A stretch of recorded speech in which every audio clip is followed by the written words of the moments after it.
Tadi disampaikan targetnya $3.000 ya. Biar nanti kita kira-kira logis apa enggak ya. Tentu yang pertama yang paling kita harus pahami bahwa di trading itu adalah bisnis, bukan spekulasi. Maksud saya mindset kita arahkan trading itu adalah bisnis jual beli.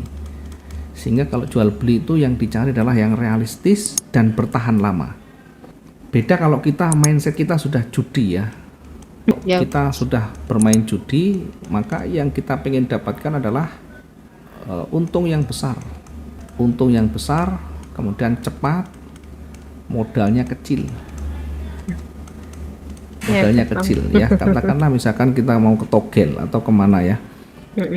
Itu kita cuma modal Rp1.000, 1 juta, Rp1.000, ini bisa kalau tembus 4 angka bisa dapat 2-4 juta ya. Jadi rewardnya terlalu jauh. Nah kita nanti jangan berpikir terlalu jauh dari modal kita. Reward kita betul-betul harus kita perhatikan di sana. Dalam bisnis yang realistis, yang normal itu selalu menghitung dengan ini kira-kira masuk akal apa enggak. Kita jual beli motor atau mungkin jual beli pakaian dan sebagainya ya. Semuanya ada marginnya.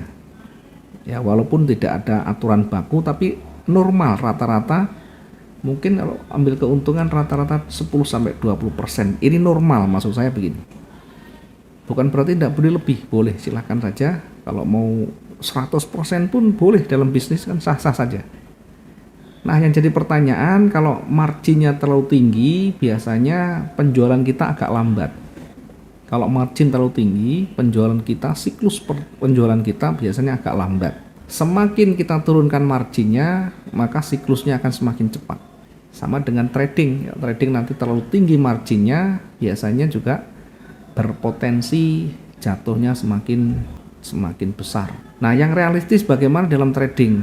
Nah ini biar nanti juga menjadi pembelajaran kita bahwa dalam trading itu yang normal sebenarnya ini yang normal itu untuk pemula, bahkan teman-teman yang sudah lama pun yang realistis sebenarnya 1 bulan itu hanya 5-20% dari modal ya. Iya dari modal. Ini saya bilang realistis ya.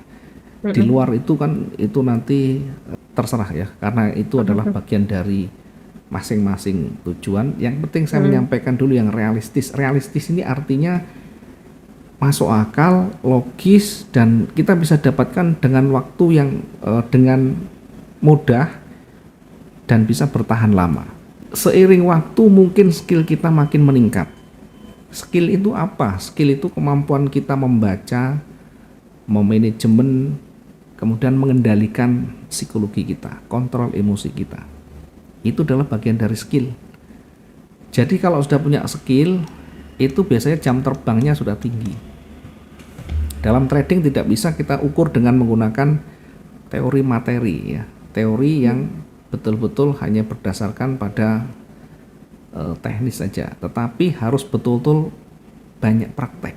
Banyak praktek itu artinya setiap hari mengalami berbagai kondisi pasarnya dengan berbagai macam pergerakannya, kemudian dengan berbagai macam upaya kita untuk nanti masuk dan keluar, dan endingnya masih bisa profit. Jadi skill tadi berkaitan dengan satu, membaca, atau secara teknisnya kita memahami secara teknikal, membaca arahnya dari chart itu. Yang kedua dari sisi money management, mampu menggunakan modal kita dengan baik, mampu menggunakan angka-angka modal kita dengan baik, tidak menggunakan resiko yang tinggi, tidak asal-asalan, tapi menghitung betul-betul yang bisa kita kendalikan, termasuk lotnya, termasuk ketahanan. Jangan pernah bermain dengan lot, karena lot sudah sangat besar, ketahanan sangat kecil, maka mau diputar bagaimanapun, mau dipakai teknik apapun akan sulit untuk nanti bisa bertahan. Yang kedua adalah manajemen psikologi atau kontrol emosi, kontrol kedisiplinan.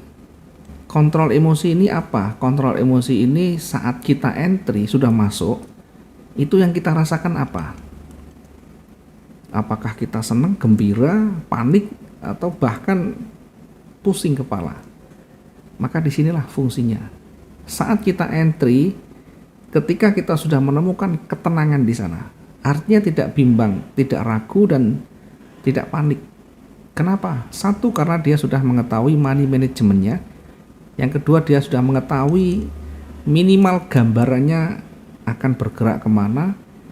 Kemudian ketika nanti marketnya salah, sudah dihitung, sudah ditentukan di mana resikonya.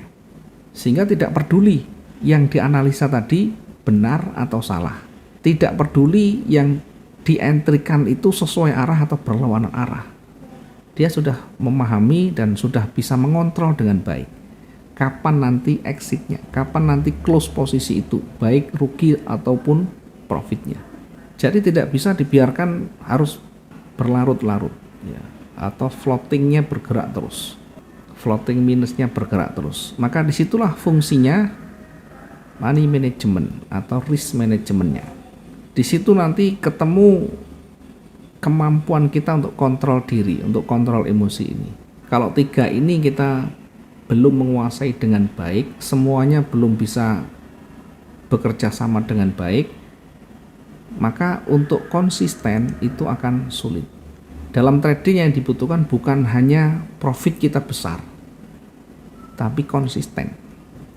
Konsisten itu berkesinambungan. Tidak harus profit ini besar terus, ya. Ada kalanya kita mungkin lagi kebetulan kita entry, marketnya bergerak kencang, kita untung besar. Tapi jangan pernah berpikir nanti kalau entry lagi dapat seperti itu lagi. Karena pasti akan berbeda. Mungkin saat itu momentumnya lagi tepat. Mungkin saat itu pasarnya lagi bersahabat. Kebetulan kita menggunakan lotnya lebih besar mungkin. Saat kondisi yang berbeda, kita masuk dengan lot yang sama, menerapkan karakter yang sama, tapi bisa berbeda hasilnya. Maka ini nanti harus saling bekerja sama. Ini yang saya maksud dengan skill. Kalau skill sudah menguasai, maka 1 bulan bahkan bisa 100%. Bisa 100%. Tidak menutup kemungkinan. Tapi bukan berarti setiap bulan terus-menerus, bukan. Ya anggap saja kita dapat bonus-bonusnya. Kalau dapat yang besar ini bonus-bonusnya. Maka kita nanti tetapkan yang bulanan atau yang rutin itu di antara ini. Antara 5-20%. Jadi kalau tadi yang disampaikan 1 hari 100% bisa 100%. Ini saya pastikan 1000% tidak akan bertahan lama. Ini pasti akan segera habis, ya, pasti akan habis.